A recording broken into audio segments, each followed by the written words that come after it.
What's up, Fit Fam? It's Betty Rocker, and it's Monday, so it's time for a little bit of Motivational Mondays. I'm in my friend's recording studio today doing a little work, and I was just thinking about how I've been getting really disappointed lately by people who let me down. And this is probably a topic that you can relate to. I mean, we've all had something that we were looking forward to, or we make plans with someone and they just drop the ball. And it sucks. And it's really hard thing to do in the moment to not take that personally. But what I've recognized in the last couple weeks when these things have been happening is that there's a couple different things going on.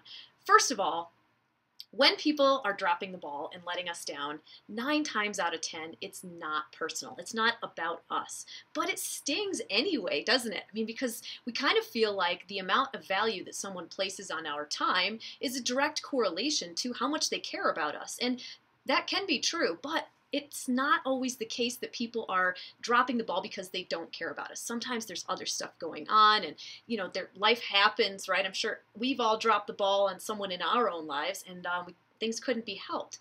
That doesn't mean, though, that you let them get away with it over and over and over because, it's really true that we do make time for the things that are important to us. So whether it's about you or not, if someone's constantly dropping the ball on you, you need to decide if that person deserves as much time in your life as you're making for them.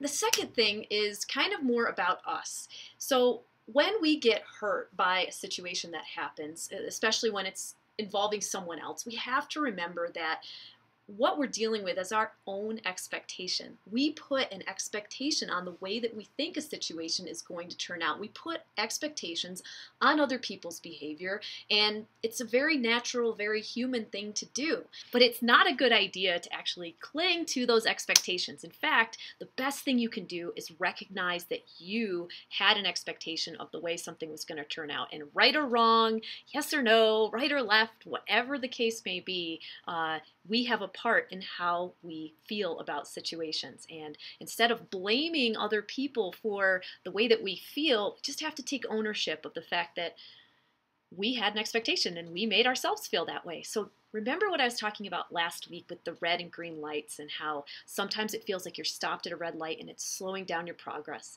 This is exactly the same. You're actually stopped at a red light when you come up against those feelings in yourself, and it gives you an opportunity to reflect on what choice you want to make next about how to handle the situation, what other opportunities there might be in the moment for you because that situation didn't work out. Posted something funny on Instagram yesterday, just a simple quote. I said, my entire life can be summed up in one sentence. It didn't go as planned, and that's okay. Because I've learned to roll with the punches. I've learned that it's better to take each situation and try to make the best out of it. And that's what I'm just reminding you to do today too, because it's something that I've been working on in myself, and I know that it's something that we all struggle with because people never do everything they say they're going to do. We're guilty of this at times, and I know that people in our lives are too. So let's just learn not to take things so personally and to try to own the fact that we do have these expectations and make the best of situations as they come up. I absolutely cannot wait to hear what you have to say today. I'd really like to hear from you. Have you had someone who recently dropped the ball in your life, and how did it make you feel? How did you handle it? I know there are a lot of different types of scenarios out there, and there's a lot of different ways you could look at this. So I'd really like to hear your insight and your opinion and your stories. Stay tuned for Workout Wednesdays because I got a great workout coming up for you in just 2 days. Thank you so much for being here, as always, to listen to what I have to say. I really appreciate it, and I always value your input. So be sure to leave me a comment. I'm Betty Rocker, and you are awesome. I'll talk to you really soon. Bye.